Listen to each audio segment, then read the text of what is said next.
This podcast is a part of the Rebel Without a Clue Media Network, featuring That Don't Work For Me, Brother, Bullshitting, Slumber Party Massacre Luncheon, Black Manifold Transmissions, Horny Little Book Club, The Open Heart Podcast, Tripped Out and Crazy, Mad Dogs, and The Revolution Will Be Broadcast. You can find all of our podcasts on Spotify, Apple, and YouTube. Rebel Without a Clue, Strange Minds, Loud Hearts, No Apologies.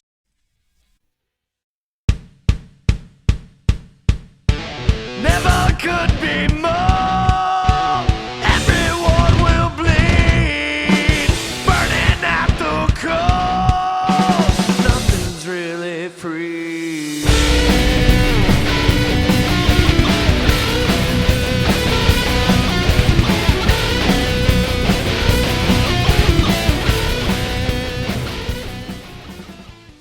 Hello, wrestling fans and everybody out there in the land of the internet. It is I, Wayne, again. And after many trials and many errors trying to figure things out, we are finally here recording the Natural State Rasslin, the NSR POD. And I, of course, am your host. And with me is my co-host, the Sleazeball, the owner of Natural State Rasslin, and one of my very good friends, Sleezy-E. Sleazy, thank you for joining me. Whoa! Great intro, dude. One time. Yeah. Now that we've done it a handful of times, they will never be seen. Now this one can be seen, like you said, a few episodes, trials, and you know, the sleazeball ain't got a lot of money, but I had to pull something out of my ass and upgrade my computer situation. And now I've upgraded the computer situation, got the webcam live, my phone's over here resting. And I'm doing my best to keep up in 2026, but we need to bring the people what they want, and what they want, I think, is a little bit more NSR in a podcast. I think is the very best way that we can do it. Absolutely, absolutely. Well, a little bit of background, a little bit of the reasoning as for all this, I think is for we need to say is to not just bring eyes on Natural State Rasslin, because, I mean, obviously we want to bring eyes on Natural State Wrestling, but on Arkansas professional wrestling as a whole. Yeah. Arkansas professional wrestling history and leading up to now. So it is important to get across Natural State Wrestling, but at the same time, rising tides raise all ships. If we can bring more eyes onto Arkansas as a whole, I think we can have us and everybody else can really eat well, eat good, as they say, on this. Not only will we'll be eating, we'll have food for thought, Wayne. That's the thing. We're not only going to be promoting ourselves and other promotions, we're going to be talking the history, dog. And we know that Memphis is across the road from us. We got St. Louis right here. Right over here. Above us, Dallas over there, but people don't know a whole lot about the history of professional wrestling in Arkansas, and so this podcast is going to be. And it's deep. It's a deep history that so many people, like, I wouldn't even say neglect, because they just don't know. Yeah, it's just not documented well enough, you know, and so there's plenty of fun, cool, unique ties that go through Arkansas when it comes to wrestling, let alone now having over 20 plus professional wrestling, independent professional wrestling promotions here in Arkansas alone, over 20 throughout like the whole state. And we'll get into more about, you know, what it looked like, you know, maybe a decade ago, you know, whatever I've, you know, was cutting my teeth and stuff. But like, yeah, I think that this podcast and that's kind of the thing about NSR, like NSR isn't even particularly about NSR. Like we create our product and what we do, but like if you're not one of our regular people or this or that, or if you just come through one time, NSR is a place that help. If you're from Arkansas, it's going to help you get around Arkansas and hopefully out of Arkansas. At least get some eyes on you outside of Arkansas. And if you're not from Arkansas, you can come to Arkansas and we'll plug in with everyone we got. You know, networking is number one. And so, yeah, dude, we're going to take it to the top with the pod, and we'll just see where it goes, man. We couldn't do it without the man. Old Rob. with Rebel Without a Clue, the Rebel Without a Clue network. Yes. We wouldn't be doing He it is without them. unfortunately, he can't be with us right now, but he has given us a lot of insight, a lot of expertise, a lot of his expertise, and just all around fucking cool dude. Super Just cool. really cool dude, being and helping us out, getting this off the ground, being incredibly patient with all the back and forth of us trying to get this up off the ground. And I'm very proud to say that I think we finally were able to get this off the ground. We're able to fly We're high making and him free, proud. baby. So we really couldn't do this without the help of Rebel with the Rebel Without the Clue network and Rob manning the helm. We greatly appreciate you, and we can't wait for the next go around where we can actually sit with him and have a little live expertise from him too. Absolutely. But He'll be on the pod more, and also, yeah, just as important, our podcast will be distributed by Rebel Without a Clue. We'll be adding to their weekly lineup, and through our end, the NSR pod will be on Natural State Rasslin on YouTube exclusively. But anyways, we're on the weekly schedule, and so it'll be on our YouTube. It'll be clipped out on the NSR crew Instagram, Facebook, and all that stuff. And so Rebel Without a Clue helping us out, getting it all together. We're packaging it, gonna make it as much as we can and have it help as many people here in the state of Arkansas and beyond as possible. absolutely. Well, I say let's try and get to a little bit of the meat and potatoes of this podcast. And we were talking about history a moment ago, so tell us a little bit about your history. You're the first guest, co-host, and everything, and you've got between the two of us the deepest ties to Arkansas professional wrestling. So tell us a little bit about how it was when you first got started and coming up within Natural State in the wrestling world. Yes, sir. So, long story short, I'm from Newport, Arkansas, northeast Arkansas, 2 hours from Memphis. Grew up watching WCW, WWF, who didn't, in the late 90s, early 90s, mid 90s. Wrestling was basically the only thing I was ever really into. And so, around the age of 8, maybe, something like that, I heard there's a wrestling show going on in Newport. And I'm like, how's, WWF ain't coming to Newport. And then I learned about independent professional wrestling. They had it right across the street from Sonic. WFAC, Wrestling for a Cause, which has inspired me in more ways than I could ever verbally describe. The things that I do comes from that inspiration. A lot of those shows were benefit shows. I learned about the benefit shows. I learned about the local wrestlers. I learned about Deadly Dale and Otto Bain and Austin Lane, Reggie Montgomery, the Enforcer, Tommy Drama. Who's the man? Dude, I'm telling you, Tommy Drama. There's all kinds of folks that came through there. And so WFAC ran for maybe 3 or 4 years, something like that. I was there every Friday. Saw the big boss man there. Saw beautiful Bobby Eaton there. Saw Doink the Clown. Cool. Very cool. Formerly Excalibur. Almost had to shoot on Doink the Clown because he was clowning around a little too hard. Maybe that's a story for another time. But we'll bring him onto the podcast and get his thing. Absolutely. We'll see if Mr. Williams can free up some time for us for sure. Just my whole brain chemistry on wrestling changed in the building there across from Sonic. So. And then, I get to know the wrestlers, too. And so, my very first video I ever filmed was for Deadly Dale. Edited on Windows Movie Maker, and we put it on MySpace. The song was by Klaus, IDGAF. And so, I started filming these wrestling things, and I was like, man, I'm going to get in with these wrestlers. And they're like, dude, you're 12 years old. You know what I mean? We can't train you. Some people train when they're younger. I didn't have that opportunity, and so I went from the next filming passion. I started filming stunts with my friends in White Picket Fence. You're going to the get locked jaw. Party like a cowboy or a rock star. Everybody play the same thing to sitcom.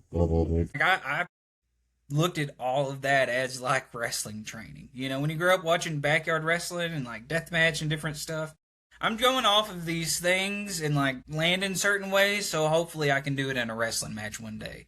And that's what I'm doing today. You know, and so then around the time I was going to graduate, I was like, well, I know I'm of the age and I'm going to have to figure something out. And, you know, over the years, stayed in contact with Deadly Dale and Otto Bane, a lot of those guys, and I went to a few shows. Austin Lane took me to West Memphis one time to do some video work and was going to get me in on some training. And thank God I didn't do that because I was not ready. So slowly but surely, I got my feet wet in the actual ring. And so I took to bumping like a fish in water. I've been falling on the ground my whole life, you know. And so start training. At the very beginning, primarily, Otto Bane did most of my training. 3-hour sessions with me and him. Bumping and hitting ropes, bumping and hitting ropes, bumping and hitting ropes. Running. You can even ask TB. Even they put him through some nice... And I mean, I did him too, like an obstacle course over there in the park over there beside the Valiant Arena. And so then I got asked to... I got referee first. I got asked to...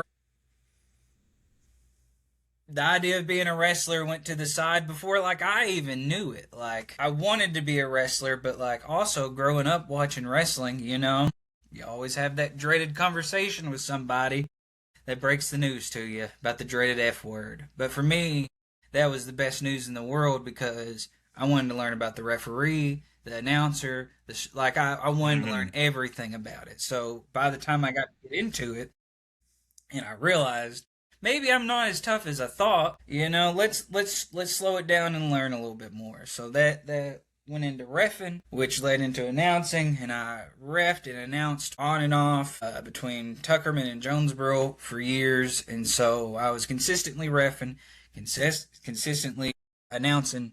Eventually, I made my way to the ring. We can get into like my wrestling stuff more some other time, but I think that that's more important to my story and what NSR really is, because like any of the shows, I just wanted to help out. You know, if I could ref, I'll ref. If you need me to film, I'll film. Whatever, you know exactly what I'm talking about. Yeah, right there. I'm right there with you on it. And so I did that all those years, and so one thing led to another, man. And at that time, Osceola has had wrestling for like over 20 years there, and yeah, as you've learned here recently, Northeast Arkansas, huge hub. And so people don't know it because those were like all spot shows, all house shows, whatever. So a lot of that isn't documented as well as it should be. And so for me, around that age, around that time, I think the commission was a part of everything. And so wrestling was small. Now, whenever I was first going to shows, it seemed like there was a lot, but maybe there was like 4 or 5, you know, around Northeast Arkansas, which we'll talk more about all kinds of these. But like, I knew of like a handful of them. But I didn't, you know, and it was before internet was really big, so I wasn't sure about the whole spectrum of the other state. But I don't think a ton of stuff was going on in the other parts of the state, especially Central Arkansas. And we had a little bit of, you know, heat popping in Northeast Arkansas. But then for a long time, pretty much the only promotions I've known of was Osceola was running, Tuckerman, Valiant Arena, and Craig ran Jonesboro. And like, there was a few other things for a little while. Those were the 3 hot spots. Those were the 3 hubs for Arkansas. Yeah, and there really wasn't much in Central that I knew of. From Central Arkansas, I honestly, I didn't even know independent wrestling was a thing until probably like 2016. Like, I didn't even like the concept of independent wrestling. Like, just I didn't understand it, and then I started. What was it? Ring of Honor. That's what it was. I found out about Ring of Honor. Looked and said, okay. At that time, I really wasn't into wrestling. I was at the too cool for school mentality. You know, everybody becomes a teenager. Oh, that's kid stuff, and then you realize, oh, that kid stuff is actually pretty awesome, and re-find it and start re-loving it again later on. I think everybody has that same mentality. But as far as I was aware, no, there was no wrestling in Central Arkansas at the time, that at least to my knowledge, until probably till probably 20, what was it, 21, something like Dino. with Vino's. Dino. That was the first That- time I even heard about well, professional we're wrestling in Arkansas. consistent, Hmm. like regular show, but Battle of the Yeah. Wine Mixer, the one, which is, by some of the crew from Vino's. And so for me, that was my first knowledge of like a show going down in Little Rock. Maybe there have been some shows in some smaller towns that we don't know of that wasn't documented or this or that, but like that's when things started popping off there. And like the best thing about this podcast is if there was shows running in Little Rock in 2013 and we don't know about it, maybe we can find somebody who can. We can learn. It's about exposing Arkansas history and Arkansas wrestling history, and like if in my opinion, the number one goal of this would be to try and unearth things that people don't even know about, that we don't even know about. Finding out these new things would be the coolest part of this podcast to me, and I hope that would be so cool if we can unearth some footage from something that happened 10 years ago that nobody has seen before. Yeah. And that's, for me, like, BT, my good buddy Brian Trammell, with Shooting Shiznit Pod, he's been podcasting forever. And so, like, even whenever I was going to local shows here in Newport and I'm like 11 or 12 years old, internet's there. And, like, I'm aware that there's a website called Rasslin, the way we spell it, Rasslin Riot online. And it's like a message board, smart mark. Dirt sheets, baby. The dirt sheets. Dirt sheet type thing. And so, like, and you could see the results from, like, the local shows around here. You could see Memphis and all this and that and blah, blah, blah, blah. And so, like, I was so hungry for it. I was looking for it on there and was, like, looking for it at that early age. And so I don't know everything, and like I'm sure there's plenty of stuff that's missed me, but I've worked really hard at like, trying to learn as much as I can and respect it as much as I can and grow it as much as I can in any way. And like I guess that's what really got NSR going, because you know how this wrestling business goes, man. It's just up and down and up and down, and you never know exactly where it's going. And as a wrestler, I never had the biggest expectations. Not in a negative way. I knew what I wanted to do, and like each and every match that I've ever done has like shown that I'm just doing my thing. And so I've never planned to be like a, decades long wrestler and this and that. And so, cause my main goal is like, I can only get so much out of being a wrestler. I think that's what it comes down to. As cool as it is, I can only get so much, and so I may have started it on my back, but I knew I couldn't do it for that long. And so when it comes down to necessity, it's super cool to see how things had been growing, right?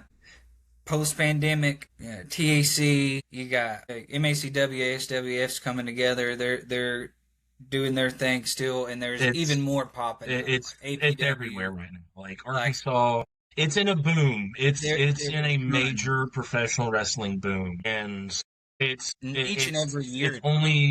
It's only the only thing to do now is capitalize on it, and capitalizing on that boom, and everybody wanting to see wrestling right now. Like, because it's not that all these shows, and then you have all these shows, yes, but you got the fans for these shows too. Like everybody goes to everything.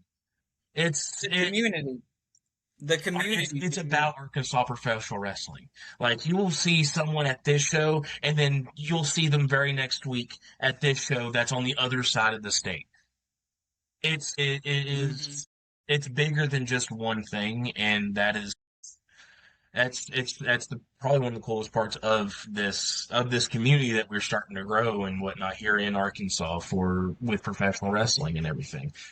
But I want to go on another little side thing, because we were talking about history, talking about Arkansas professional wrestling and what led up to NSR, because Natural State Wrestling hasn't always been here, but you have not just been reffing and wrestling, but also booking shows since before Natural State Wrestling. What were some of the shows like pre NSR for you? So technically, I ran my first show early to mid 2010s. I ran a benefit for my friend Austin Pry. Big A Pry, power bombs for A Pry. It was there in Jonesboro, and so we did it at a gym. And like I said, the commission was rocking, and we got the mowers right out here. He's passing by. He'll be gone soon, but so commission was still rocking. That was technically that was the pre NSR, and so technically the pre NSR would be my stunt group, White Picket Fence, because it was a band of crazy people doing crazy things and getting it out to the world, and that's it's super cool to have that feeling with the NSR, and so I love the style of wrestling. I love how there's all kinds of different stuff going on in Arkansas. And unfortunately, I got a big taste for blood whenever KT almost killed me at Vino. That was my first show. That was my very first show in professional, not working or anything, but just attending independent wrestling. And I can't even imagine. I didn't know what I was coming in for, but God, it quite literally changed my life that night. And there, as far as I know, there is no types of wrestling shows like that going on anywhere in the state. And I will confidently say that, with that edge and with the adult environment and stuff like that. And it feels like it's that feeling of just people running up on the ring. You got just surrounding, there's no seats, no nothing. It is, and then when you start brawling, you're literally brawling energy with someone smelling up on you, feeling up on you. There's no. It's assholes and elbows everywhere you go.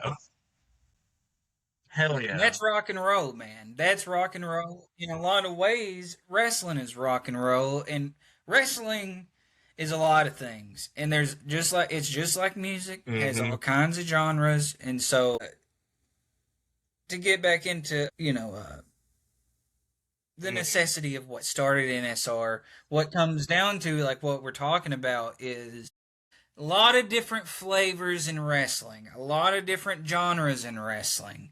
And I loved and appreciate every single one of them. I can watch old, slow... Working a headlock for 10 minutes, slam baby. Jam Southern Working that headlock for 10 minutes. Yeah, dude, I can watch that. Or the most blow-up, Onita type match possible. And, all due respect to Onita, but, he started with the low, slow motherfuckers there in Memphis. And so all the hardcore, all the styles, all the things in the world. And so, me as a wrestling fan, there's so much shit. And Casanova Valentine and the style of no-ring wrestling grabbed a hold of me something fierce. And still does. I'm still super proud to even do any kind of the no-ring, no-rules wrestling and to be a part of that community. But I was just a big fan of the possibilities within a no-ring match. Not only for the violent deathmatch aspect, but just as a pure performer and loving that right up on them type performing and environment. And so, at a necessity, I said, I gotta do a no-ring match. Gotta do a no-ring match. Couldn't think of too many people that would do it. Tell us a little bit about that no-ring match, because in my humble opinion, it is probably one of the most important matches in Arkansas. I mean, of course, I'm biased. That was my first job within professional wrestling, but also I don't know. It showed a side of Arkansas wrestling that no one has ever seen before, and it's only grown. So I won't. Let's hear a little bit about how that came to be and the after effects of everything from it. Dude, well, it was a major thing when it happened. I mean, and it felt the crazy thing is, like, I don't know, dude. It's so insane because the wavelengths that's went off of that is unbelievable. We were both aware. Anyway, okay. So, like I said, Deadly Dale, you know, son of the hardcore king himself, the hardcore prodigy, Arkansas's death match man for a very long time, and he's the man that took me down through there, made sure I knew I needed to know what I needed to know, and he's known me since I was 12 years old. Honestly, he's known me since I was like 9 or 10, just hanging around the shows, you know. But we've known each other since I was 12 years old, and he thought I was cool because I was some stupid kid filming these jackass stunts, you know what I mean? He saw a couple of those, and like, he thought something I was doing was cool, which blew my mind. And so we've always stayed close, and dude, I don't even think Dale was like consistently wrestling at the time of this match, and I just knew he had to be the one to do it, and for me and him to do it, I just knew what needed to happen, and he was much obliged. I think he was willing to do whatever I wanted him to do to like help whatever vision I had. But like, even I think what the fuck is he gonna think? Like, he went all the way to Little Rock with me to wrestle me on the ground in front of like 15 people. And like, to pull out some of the gnarliest shit, to be expected to pull that out for there, like, love for your little bro only goes so far. And so like, he went out of his way to do that for me. And like, honestly, we knew what we had to do, but neither one of us was ready mentally. Physically, I think we could have took it further. I'm glad we did not. Thank the good Lord we did not. But like, he ended up in the hospital that night. I ended up in the hospital weeks later with my joints swelling up from some crazy infection. And so glad to know that, you know, a lot of sacrifices was made within one no-win match with the hopes, like, that could have been the only one, dude. Like, that could have been a one and done. And I knew there was a great chance that was probably going to be it, you know. And so we get that match out, and I think it gets some pretty decent coverage. And so like, NSR wasn't a thing, but like, I've been growing Sleezy-E wrestling, you know, however I can. And so I was getting it out, you know, and like, people were seeing it, you know. I mean, it got out there. It's like the clip, the famous clip of you getting your back obliterated. It got a few million views through other publications and whatnot. What was it? Uneffing Believable that showed it. Yeah, there's a few different pages. Yeah, mainly Uneffing Believable got behind us, and like, I think Supervillain Deathmatch may have grabbed a hold of that one too. But like, in for me, like, it's cool that there was hundreds of thousands of views. But like, someone who works within this community is at least enticed enough by what we did to grab it and put it out. Like, boom! Like, there's no money, there's no number that can give you the green light of, there is a little bit more here. It's, you know what I mean? To keep digging into. Validation. It's the validation. It's like, I didn't do this for nothing. Like, the people I want to see it are seeing it, and so with that little bit of feeling, that it kind of emboldened the rest of it, I'd imagine. Yeah, and like I said, man, Dale trusted me. He knew that I had some kind of crazy idea that I was trying, and he's always known that I love this style and this type of wrestling. Like, he went from some of the last deathmatch stuff he was doing King of the Deathmatch and main event in JCW with Necro Butcher, and then he, you know, came out and wrestled on the ground with me, you know. And so like, his accomplishments were like beyond anything any of us could have ever dreamed, and like we've always had the same thought process of like wanting more of it here and wanting to bring us out. And like my first wrestling trip out of state was with Dale and Idol and Enforcer and the crew. And we went up to Illinois, and that's where I first saw Madman Pondo and Too Tough Tony, and got a little taste of that like northern independent type stuff. You know, it was, you know, they served alcohol there. It was at a VFW, and like there was light tubes, blah blah blah blah. Like, man, and like them getting out of this area into that and showing me that way back in the day, I'm like, well, like soaking it up. We're gonna get this from. We're gonna get our asses to the community, so people know that the wrestling in Arkansas, it's deep, it's flavorful. There's plenty of it, and we bring a lot to the table. But anyways, so we did that match, and that, you know, attention that we got was awesome. Unfortunately, right around that time, I ended up in the hospital. And so I'm like, am I ever going to wrestle again? Yada, yada, yada. I didn't know what the fuck was happening with my body. Fucking had to go to a rheumatologist and all kinds of stuff. And like, I mean, I guess everything ended up being okay. At the end of it, I learned eventually a pretty severe hernia was causing me some pretty serious pain throughout my whole body. Got that taken care of, and now I'm moving like a cat. I don't want to get too far ahead of myself. But so I didn't know if I was going to wrestle again at that point, because we do this big cool match, getting this attention, and then like my body falls apart, my mind falls apart. So that's August.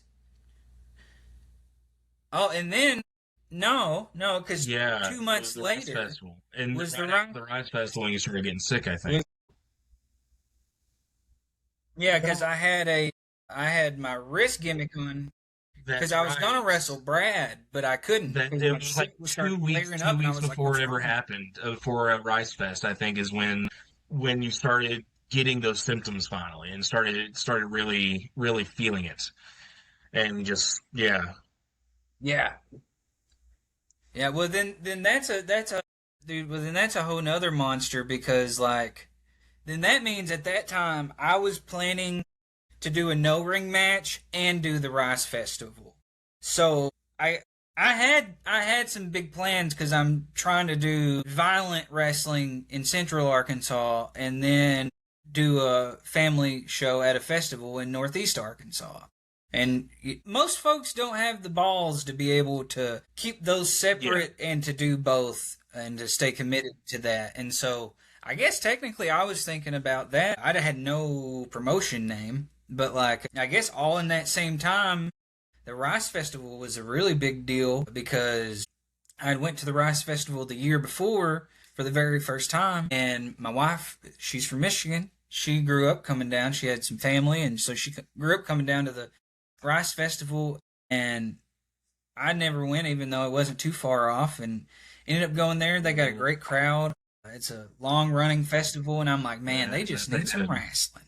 And so one thing led to another. They hooked me up, and I was in talks to run wrestling the next year, and we got downtown Bruno and all that good stuff. And so all of this at the same time, I'm trying to run my first like real official in-ring show at my wife's family's hometown festival. My body's falling apart.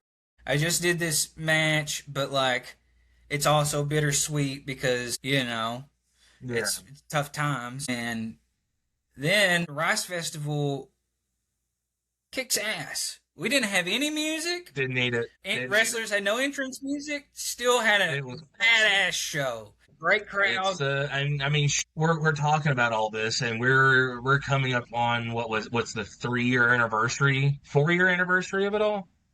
Gotcha. This will be our 4th one. Yeah, and like the beginnings was just that, bro. And like we took it from there.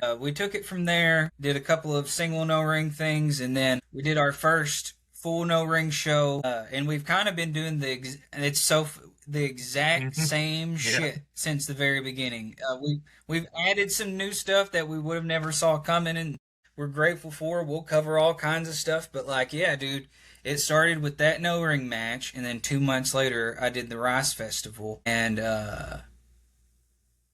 yeah, dog, and then Then the next year, we did the first full no ring. We did the 420 show, and then we did, I think, we brought the ring to Dedicated. Yeah. We did a benefit, and then we did the Rice Festival with Santa Chiva, and then that October, and then the following January 1st, 2025, we announced Natural State Rasslin. So I think that's a pretty comprehensive lead up to everything. Yeah, I mean that's kind of funny for me to even think back and like think of it like that, because like I thought, oof, that those things together, and like, dude, it's been a hell of a ride. It's been very cool. We've met some awesome people through the journeys. We brought so many people together. We helped bring this together, and knowing that you have some sort of like footprint on the area, like it feels good. It's a legacy almost, and this is the building of it. It's cool, man. It's really freaking cool. I can't describe it any other way. And the thing is, have been there since day one. You say I got an extensive history because I fucking grew up going to wrestling. But when it comes to NSR history, you were there like day one. Filmed the no ring match. Filmed the first Rice Festival, and you've only been traumatized and went up from there. So like, and we have, so many homies in our crew. We're all, like-minded individuals, and yeah, bro. Listen, any kind of halfway clout that I ever have gotten in wrestling, popped it off with that match with KT. And like a lot of the community of people that still support me to this day were there like that night. You know what I mean? And so that was, I had been wrestling. Sleezy-E had been around. Sleezy-E had been a thing. Sleezy fully came in to himself that night. And so you were there for that. We're talking shortly after. You've kept up with my shit that I popped off after that. And you've been here for the whole journey. What say you about this whole thing? I want to bring up something, because I don't know if you remember. I mean, you probably do. It was a pretty big thing, but that was supposed to be the final Sleezy-E match, was it not? You were retiring that night. Dog, and we can make as many jokes. I will accept the retirement jokes. But my friend, go back. That was the dying and of the old watch Sleezy-E. that. It's the new Sleezy-E now. I knew something was dying, and Woo Boy was like, go back, watch it. I was bawling, like the pain that I felt when I rolled over onto my stomach after that match was over. And just started wailing. I was already crying. You just couldn't see it because of the blood. But then I started wailing when I got on my stomach, bro. And like I was like, what else is there? Like everything. I genuinely believe that and it was more than okay. That was cooler than anything I could have ever imagined. And trust me, bro, you want to consider it, working it into a shoot if that's what it was, and that's what it was. But man, that was supposed to be the end, and it was a death. It was a death. Little did I know the rebirth. Thinking back to it, it was a lot of just pure circumstance. Like, I didn't find out, because I'll be honest with you, I had no clue who you were going into that night. I saw the poster. Nobody there. And what got me there was William Blackwell, him posting, because he was hot off of, at the time, an Iron Man match against what was his name? Xander Gold. Yeah. Xander Gold. It was hot off of that. Oh, I was there. And I saw clips of it and I was like, Dang. holy shit. Like, this was my first time realizing, one of my first times realizing that there was Arkansas professional wrestling happening. And I started digging in, going, and it's like, wow, this is really cool. A couple weeks later, he posts the first poster for not NSR, the Vino show, before it was called anything, before it was TAC and everything, just wrestling at Vino's. And so I was like, that's super cool. There's wrestling happening just 20 minutes from where I live. I got to make it a thing and head down there, go in, see it, and it's nothing that I ever expected. Like I was expecting you did some WWE stuff, or maybe like WECW stuff, because it had kind of like that grittiness to it. And it was like, but I never could have imagined what actually was coming in. The people that I was going to be surrounded by. It was not a wrestling show that I could have thought of. It was a rock show. It was a mosh pit. It was punk rock. It was nothing I could have thought wrestling could have been, and it opened my eyes to so much more of what could be. And I realized this is fun.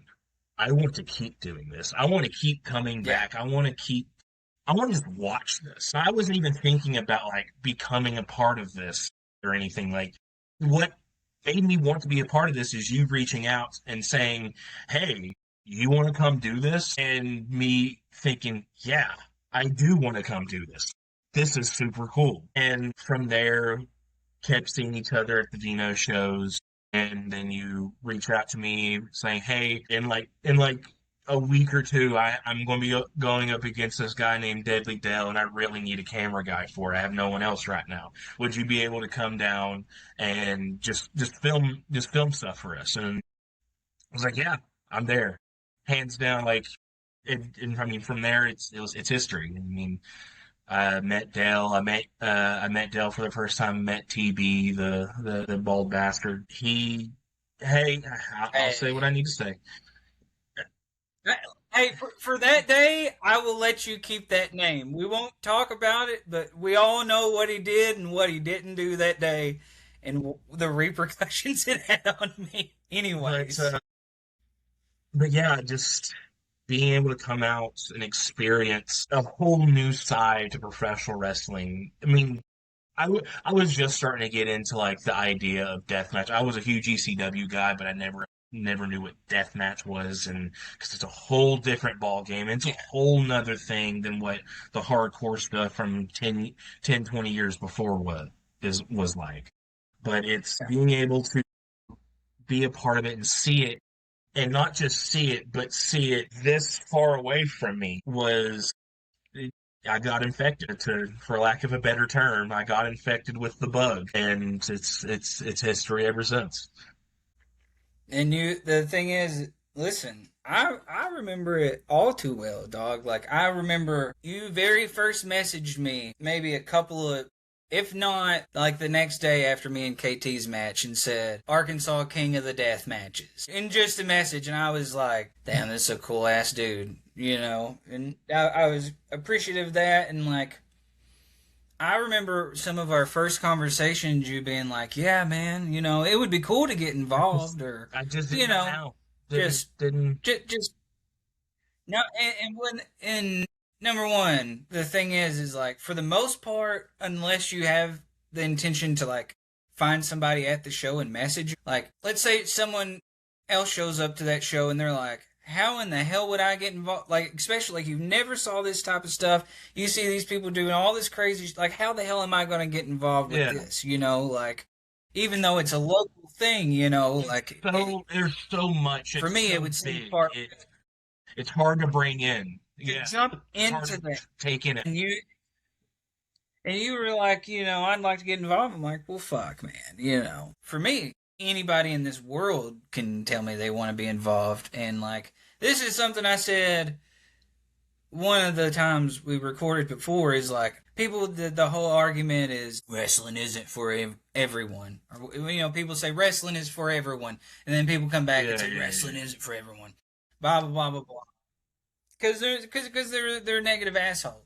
And the deal is like, wrestling is for everyone. And you know what? There is a place in wrestling for everyone.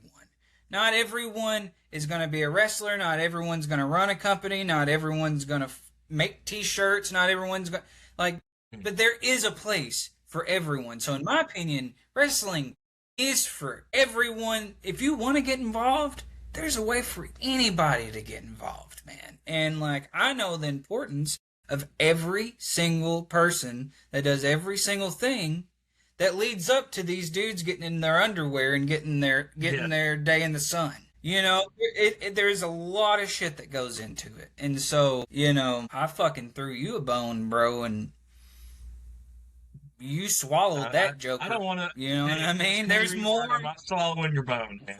I don't want to swallow your bone. Come on. Hold on. Let's back it up a little bit. Hold on. I gave you an opportunity, Wayne, and you took full advantage of the opportunity. See, I feel like no matter... Hey, if I was the one to point it out, somebody else would have. And I would rather take the joke on myself. Listen, as I was saying it, I realized how horrible it was, and I was just trying to say something nice, and that's very unfortunate. But I'm proud of you, dog, and you've not only stuck by me, you've stuck by everyone in the crew on all of their travels. You know, something that I can't even do. You know, like I don't have the time to. That's why, you know, NSR is my best outlet, because I can do the most for everybody whenever I can. And I know that everybody else is doing 100 million different things, and whenever I can join in on those, awesome. But like, yeah, we got a hell of a crew, and it's been a wild ride, and we got so much to cover between us. But like, it's mid-August. And you know what that means. We're going to be at Dedicated for Jose's birthday. And we're going to raise money for our friends at Migra Watch. And so this weekend, we're planning on this old podcast coming out as this time. So this weekend, Summer Clash Bash. Let's talk a little bit about what's going on right now with the Natural State. Well, I'll tell you what, man. We're coming back to Dedicated, our home base, and if you want to talk about origin stuff, like that's where it all broke down. Thank God for the kind folks. Man, the kind folks in Wiener was nice enough to let me run a wrestling show. That was logical for them. Jose, there was no reason for him to give us the opportunity. We can't thank him for allowing us to come back so many more times. Yeah, and like that's our home, bro. Like that's our home base, and like we've all grown with it, and like Jose gave us the opportunity, and we've all grown closer, and the community's grown, and that's just kind of a thing that he does, like just in his every waking moment. Even whenever he's asleep, he's bringing the community together, you know? So, like, and I'm always excited to go back to Dedicated in any form or fashion. And so we're going back for where it all began at Dedicated, and major show. We got quite a few bands. You go ahead. I'm going to pull this up so I can remember. We got the bands that are performing. Of course, Dedicated's always got to have the bands that are showing off the local music scene, and that's one of my favorite parts about Dedicated is being able to see these bands that I've maybe seen once or twice before, but seeing them grow and everything themselves. It's a part of that extra community. And on the wrestling side of things, we got some pretty cool things lined up. We got the a title match between old Buddy Babcock and Gator Dart, and I think we got another thing. Listen, that match is now officially a triple threat. Okay. We'll talk about that here in just a second. But like you said, the music, We got DJ Ivy on the Yeah. ones and twos as usual. Gonna kill it. Cavort Usurp. Hopefully I didn't butcher that. We got Scissor, Crisco Kids, Normal Nova. So we got a handful of musical acts. We got. I'll talk a little bit more about our special guest here in a second. But yeah, so we got all the music. We got the homegrown fun there at Dedicated. And when it comes to the wrestling, man, dude, I think things are going to be busting at the seams. I think, yeah, it's gonna be a lot. And so, first and foremost, I'll go ahead and say it right now: Jackson Palace, part of Black Diamond Enterprise. Everybody knows my history with them. I see a lot of potential in every single person in the whole group, but unfortunately, we have a hard time seeing eye to eye. I really thought everything was squashed and we could at least just do business after this past March. But unfortunately, that only, I guess, took away some of the legal matters that was being pressed against me. So now Jackson Palace wants to reignite that, and here's the deal, man. The week after that is Memphis Street Fight. Mm-hmm. Right? I'm excited, but I'm considering myself a lamb going to slaughter facing Lane Bloody. The least I could do, get out there, knock a little bit of dust off so maybe I can survive Memphis. And so I'm much obliged for his challenge. I'm willing to throw down. But I know very well how Black Diamond Enterprises and McMahon's, how he works. Most of the time I'm a Lone Ranger. If TB's around, you know, he'll have my back. A few folks will have my back, but I don't expect too many people to. I've been laying out on the ground bleeding, and I'm not expecting too much help, you know, because I'm getting myself into these situations. I'm bringing some backup. My friend from my hometown, Pac-Man Boogie, he's not only a content creator, former cage fighter, and he messaged me and he was curious about everything that's went on with the ownership issues and different things like that, and how come they're starting it back up. And I said, man, I don't know, but you know, it is what it is. It's the wrestling business. He said, I got your back. So he's going to have my back in that match. McMahon's come out with Jackson Palace, and we'll just see how things go down. Now, that aside, we're hitting this 1 hour mark. We'll go a little bit over because we're finishing on up. We got Big show coming bring up, it out. tying them up, Wayne. This is the motherfucking NSR pod. We'll do it however we like. So, we got that out of the way. Through the grapevine, I heard that JRT is, if Buick Bishop is in the house, he's going to knock him out. So, if they are both there, I'm giving them an opportunity to settle it in a match. So, there's a good chance that Buick Bishop is going to go one-on-one with the, the Black Diamond Enterprise champion, JRT. Speaking of champions, a very new championship will be crowned. First of its kind.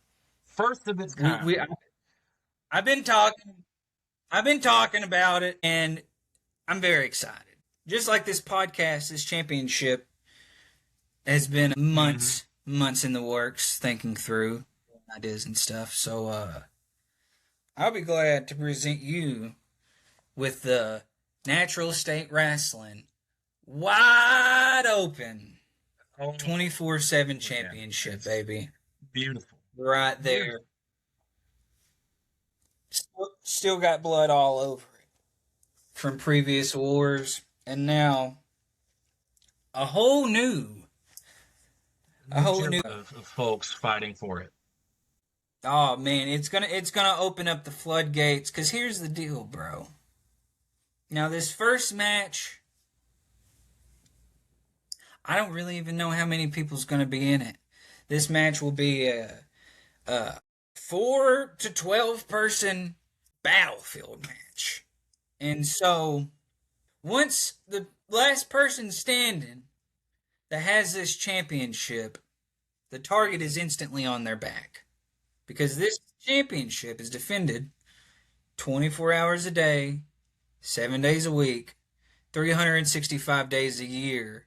If you don't succumb to time and space, then you should understand that this is what a real championship I mean, should it's you So- can anytime, anywhere. anywhere. It's you could be in your sleep and lose the thing. You got to look out. Dude, at you all gotta be on your times. So toes. whoever holds this championship has As a long- huge responsibility, not only to keep it safe, but keep themselves safe at any and all times.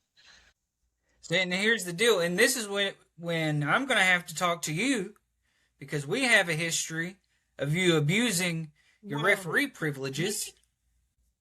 If all someone has to do is find an NSR sanctioned official, you can't find some random guy and throw a referee shirt on him and have someone count to 3 after you pummel somebody. You have to find an NSR sanctioned official. And if you can count someone's shoulders down on the ground for 3 seconds or make them tap out, the belt's yours. So, I mean, trained wrestler or not, I mean, if you got a friend who's a referee, that I guess you can grease their palms. You have no There's reason a- to worry about me. This I think you should be worrying about other people that are within the You know. Natural State Wrestling that wear the Natural State Wrestling referee shirt. But you have no reason to worry about me. We've gone past this. Hold on. Look, you stay right there with that. Remember that comment. I'm putting the championship down. Match is going to be fucking huge. And it's going to be... what comes after is going to be insane. Now, our main event, NSR dedicated, no ring, no rules champion Buddy Badcock is going up against the Gator, Dark Derwin. He's not... He's no stranger to NSR at this point. There's a good chance that he can take the championship home. But at this point, like I said, that match is now a triple threat. Despite the issues brewing with me and Black Diamond Enterprises, Kira Blee is an absolute beast. Everybody knows I be paying attention. I think the young man's got a serious dog up in him, and that dog needs a test. So I'm throwing him up in that match, and there's a very good chance Kira Blee, the NSR dedicated No Ring, No Rules championship, could leave with Black Diamond Enterprises. There's a good chance of it. Because you never know. But here's the deal. Buddy Badcock's a different monster. The Gator Dark Derwin, dude, he's nothing. He's nothing. dirty with you. And you know how many tricks he has under his sleeve at this point from his mentor, the Necro Butcher. So at this point, it's anybody's ball game when it comes to the main event. Show's gonna be wild. Tickets are only $10. Show aside, come on out. Show aside. This is what the podcast's for. It's for airing some shit out and figuring out some things, about things that people want to know. And I want to know, who the hell are you talking about? Lucas, that wears the referee shirt that I should be worried about? Because I'm pretty sure y'all have been the main 2 referees here recently, with other referees traveling abroad. You can't be booked.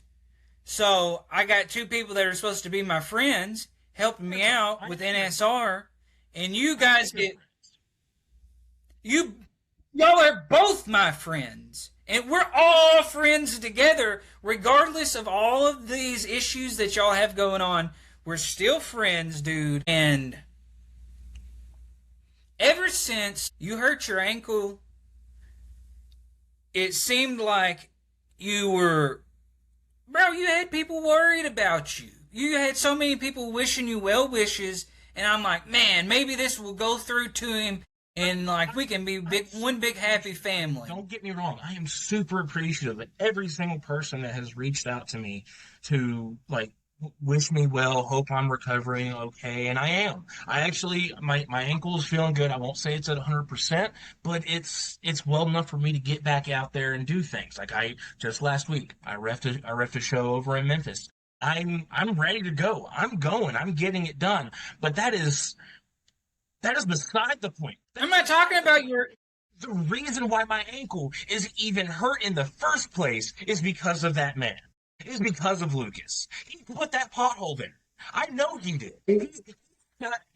Yes. Lucas? Yes, he did. Shut He scouted the fuck up. Over by the entranceway. He knew exactly where Anybody could have. So Lucas dug a bunch of holes, taking the chance of children and old people, anybody who's coming to watch the show. There's a petting zoo right over there beside us. Any of those people could have fell through, but those potholes were just for you because Lucas is such a piece of shit, huh? That's the problem. They were for everybody. He was putting those landmines, and I was the unlucky victim that fell into it. I'm glad I was the unlucky victim that fell into it. God forbid a child or one of their parents, someone that is elderly, fell into that hole. That is disgusting. Disgusting, the fact that he would do that. And it's not just that. It's not just that. There was lead up before that. The fact that he tries coming in and taking my job, taking the way I make money, and not just that, taking my look. Look, I didn't want. You're talking about his hair?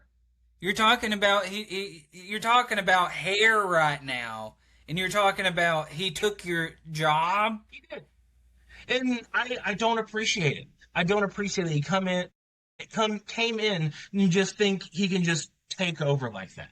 I don't like it. But you know what? I didn't want to end the podcast on this. Look. I was hoping that we could have went. No. This was my plan the whole time. I've been meaning to talk to your ass about this because we've had conversations before. You glossed over it. Now we're doing the big podcast, and I'm putting you on the damn spot. Now listen. Lucas didn't put those potholes there, man. Lucas is a good dude. Lucas has helped all of us out anytime we needed it. I get it, dude. Wrestling's competitive. It's a wild business. Like I said a little while, you've busted your ass to get into the wrestling business. And I don't think Lucas has. He hasn't done jack shit, in my opinion. He has came in and took everything that I have worked for. And I do not appreciate it. It's not yours to have in the first place. Look, here's the deal. This has been going on for like over damn near a year, dog. Lucas, before this whole referee shtick started happening, everything was cool. Everything was kosher. And then you get worried about this, and I think it's way more than a position. I think it's a lot more than someone stealing a look.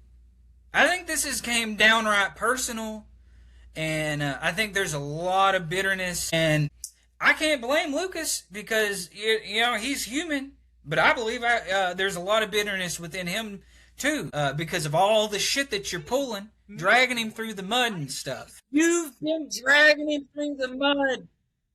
Dragging him through the mud, dog, and we're going to take care of it. Yeah. We're going to take care of it. If you didn't notice, on the flyer for the Rice Festival, there's a ref versus ref match. And I haven't said anything to you guys personally about it. And, you know, I've known you guys to be men of your word. And so, if y'all want to talk all this shit and have all these problems, we got too much going on for all that. But the good thing is, this is professional wrestling, brother. Shit can be settled and business can be handled all in one. So at the Rice Festival,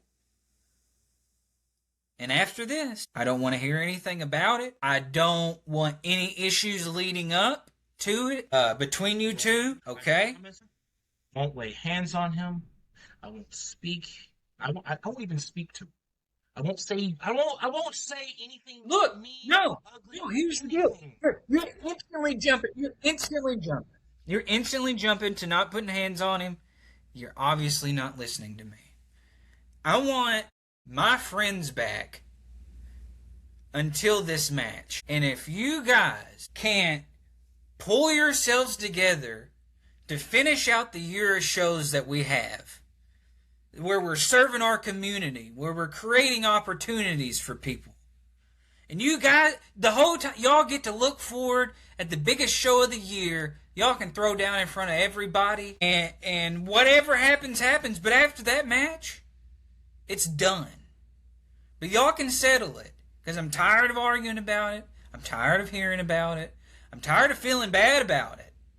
Y'all are supposed to be the two people in charge in this chaotic situation, and y'all can't keep control of yourselves. And we got a lot of business to handle. So October 10th, referee versus referee. You know what? Even better. I'll ref it. It ain't gonna help you out, I promise. The only way you will call it down the middle. I know you will be as fair as physically possible. Yeah, because you're a crooked referee. Because you know all the tricks in the books. And you know I don't do that shit. But here's the deal. I'm not counting anything. I'm not counting anything down the middle because it's going to be no DQ. Lucas can grab a chair and knock your ass out, dog. Well, I guess we'll just have to see. And so I'll ref it to make sure y'all don't kill each other. But like I said, after this match, it's all going to be done. And up until then, I want my friends back. I want us to work hard at our shows. I want us to have fun, you know. Let's have fun again, man. How does it sound? Because as cool as the podcast is, as cool as anything as we're doing, underlying all this, I know in the back of your mind you're back there just hating on our good pal, and I can't stand it. And we're gonna take care of it. And then after the Rice Fest, none of us knows what's gonna happen with NSR. We're gonna keep the podcast up. We got a ton of stuff coming up, but man, it's a big show. This crap has been going on, and it's time to get it settled. And by the end of the year, I at least want my friends back. So you guys keep your shit together, and we'll take care of it. 15 minutes. Yeah, we got no. Look, we needed to handle it. I don't care if we talk 2 hours about it. I'm glad that it's settled. Lucas can see this. I'll make sure he sees it, and everybody's aware of what's going on. And I'm excited for this weekend. Summer Clash Bash is going to be huge. This podcast, this would be our pilot episode, and so actually, yeah. Now our pilot is now officially our first episode. They're going to air our pilot because we've had to reshoot. So that's the way we'll see it. And then after that, we'll probably be linking up with Rob, doing some watch-alongs from NSR, and got some surprises, some other Arkansas wrestling history. We'll be watching, having a good time. Get up!